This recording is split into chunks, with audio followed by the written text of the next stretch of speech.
What's up, guys? In this interview here with financial expert Bob Kudla, we talk about the cheeky ways that Donald Trump is undercutting the World Trade Organization and completely destroying the deep state's efforts to bring forth their globalist economy. Check it out.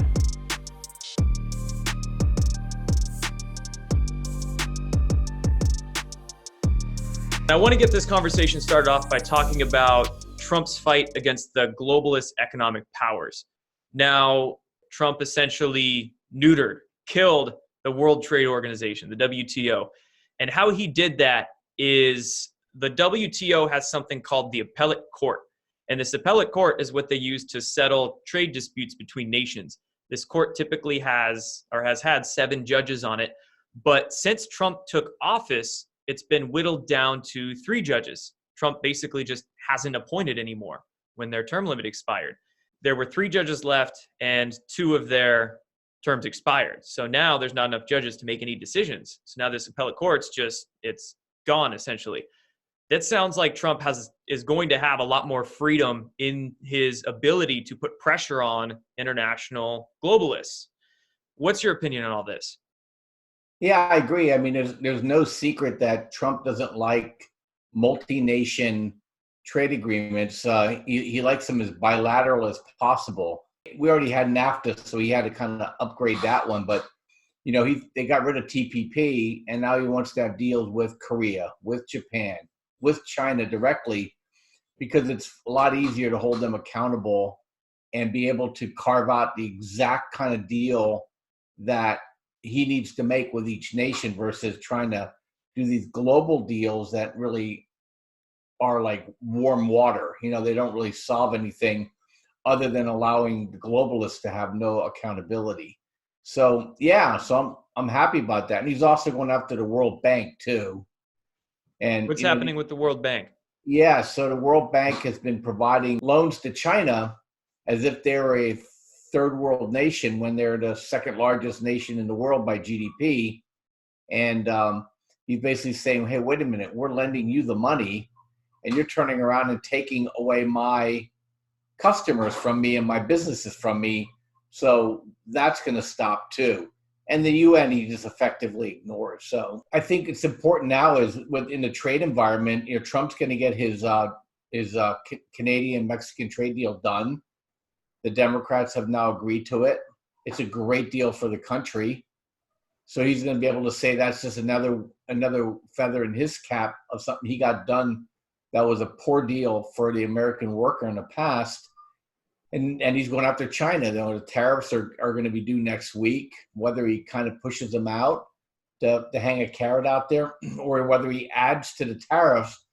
Trump can't lose, and China's in big trouble. They have to trade in order for their economy to survive. We don't need them, but they need us. And so all this hand-wringing by the globalists around the American people are going to pay more and this and that and the other thing, not happening.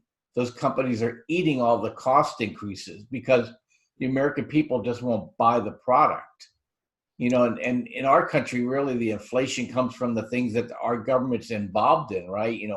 Healthcare, college, those things where they stick their nose into our lives, rent, and cause these artificial supply shortages. But from a trade standpoint is that, if you raise your prices, people just don't buy the product. So Trump's kind of winning on all fronts on trade and is just making the left just cringe because they're forced to give him credit because they've been against everything he's done, and unemployment is very low, and prices paid on these imports are not going up. And he's saying, hey, manufacturing jobs are coming back. So win-win-win for me.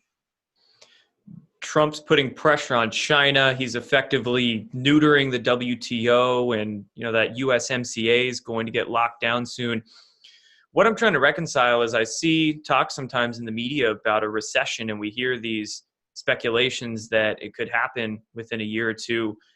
But it also sounds like the economy's growing and Trump's, handling these globalist powers. So what do you foresee over the next year or two? Yeah, so I think the crystal ball can only really go out to at the most to the election. So I don't foresee a recession in 2020. The Federal Reserve just decided that they're not going to lower rates anymore in 2020, which says to them is that I think we're on a pretty even keel. They're not going to raise rates either. And we're Does at, that surprise you at all? uh, no, not really, because with the stock market at all-time highs, I think they're afraid that they would start really generating inflation.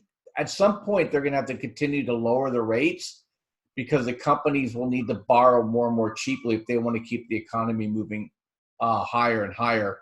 And at this point, we're pretty much saturated with debt. So eventually, the prices are going to go down with or without the Fed. The more interesting thing for me is that how gold and silver reacted to it today is that they liked it because they know that they're not going to lower interest rates, they're not going to raise interest rates, but they're going to continue to put this repo money into the system, which is basically hot money that's going to cause some sort of inflationary push into the economy, which they want. That's the only way they think they can get tax revenues higher. So they're going to try to force inflation into the system, but it's going to affect the things that we're already buying at Trade Genius. So we're just happy for the shove. We're not happy for what it means to the average person, but we foresaw this and we're positioned for it. Yeah, and it sounds like we can capitalize on these things if we know what to do, even if the economy takes a hit. Yeah, I mean, look, you can't control it, so you might as well embrace it and make the best of it and do what we're doing today. Forewarn and forearm people so that people aren't a victim. Look, if you know that something's going to probably go up 20% next year, and you can position your portfolio in such a way to do that, it may mitigate costs going up in case you have to sell some of your portfolio to pay for some of the inflation. Where a lot of people are sitting there listening to their RIAs, their investment advisors, who are just really looking at these vanilla programs, and they're not seeing this. They're told, basically gold and silver are like evil. And so they don't have people positioned in those things. They have positioned in all the wrong things going forward. And we're going to be the recipients of their loss. So, we've been telling people you got to get into the hard assets. Copper's moving up, steel's moving up, gold's moving up, silver's moving up, platinum, palladium moving up. And that's where the money's going to be made, because these companies that own all those metals are extremely undervalued, Jordan. And they're going to start going up by factors of 4 to 10x. And in fact, a lot of them already doubled since Trump's been in office. So this isn't like a brand new story. This is like we're moving into the fourth inning now. And these next three innings, we're going to see some pretty big gains. And then you'll get the blow off, just like we kind of had to blow off in the stock market. We'll start seeing this thing blowing off in the next 2 or 3 years, because the central banks can't stop printing money. The day they stop printing money is the day they don't want to be in power anymore. So you know what they're going to do. They're just going to keep printing. Word on the block is that some sort of gold standard could be worked in to end the Fed.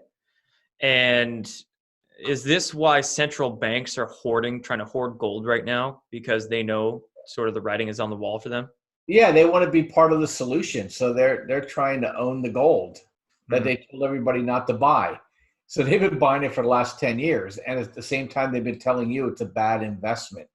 The reason why they do that is because they want to get it cheaper. And they've been buying. And in fact, JP Morgan's one of the biggest owners of silver in the world. Russia and China never stopped. Poland just took their gold back from the Bank of England. And, Hugo Chavez and that whole crowd, Maduro, they almost lost their country because they wanted to get their gold back. And basically, the elites, basically said, hey, you're not strong enough to stop us, so we're not giving you your gold. And so there's an attempt to be able to do that. Maybe the new thing, but the dollar has to fall first, Jordan. And, and that's yet to be determined. Our dollar keeps getting stronger. And so, we're the one-eyed king in the land of the blind right now. And so as long as the dollar has purchasing power, that exceeds other currencies, then the dollar is going to be just as good of an investment for people as gold. And gold and our stock market and our dollar have moved together in the past. That's usually preceding a crisis, and then gold goes off on its own and becomes the only winner after a time. So we're at that point now where we're at the end of this pyramid. That the only thing that people are really going to ask for collateral is that treasury bonds, US dollar, and gold. They're not going to want anything else from anybody else. They don't trust it. And you see that with the repos now. Banks won't take any other bank's loans. They're like, you're going to have to go on your own. You're going to have to go to the Fed window, because we're not going to lend you any money, because they don't trust each other. Yeah, so that's kind of where it's at. So, that's how we're positioned. We had a good day today. We just added to our minor positions, and we just think they're going to do very, very well. So what can we do to try to one up these central banks and try to capitalize on gold and silver before they do? Yeah, so you got to get into the miners. We have tools in which we can help you find those buy and sells. And we have this new thing we call the profit ribbon that we just released. We've been using it internally for quite some time, and we got it to a point now where it's easy for people to use. So we released that out, that they can use it and track other trades. You can set alerts against it, so you don't have to even be watching it. And so if you just go to tradelikeagenius.com and just ask for one of our bundles, we put some really good deals together for your listeners. And one of the bundles has the profit ribbon in it. You'll be one of the first people to get it, and it's killer. It's a really good tool. And, people traded it, over the last 2 months. GDXJ, there was 5 trades up 30%. And GDXJ, which is the minor ETF, hasn't really gone anywhere. But we found 5 profitable trades out of it. And so just rinse and repeat. You can just look at any of the assets that you like to trade, and it'll literally show you where the buy is and where the sell is. And then you combine that with your own due diligence, and you're going to find yourself some good trade opportunities. Look, the elites want to leverage all of our blood, sweat, tears, and treasure, so that they can just sit back and rule. And that's not what America's all about. America's all about freedom. You want to rule. You want to be the king of your own castle. You don't want to be working for some other king. Hey, thanks, Bob. I appreciate you giving us your wisdom, and we'll have you on again soon. Bye-bye. Take care.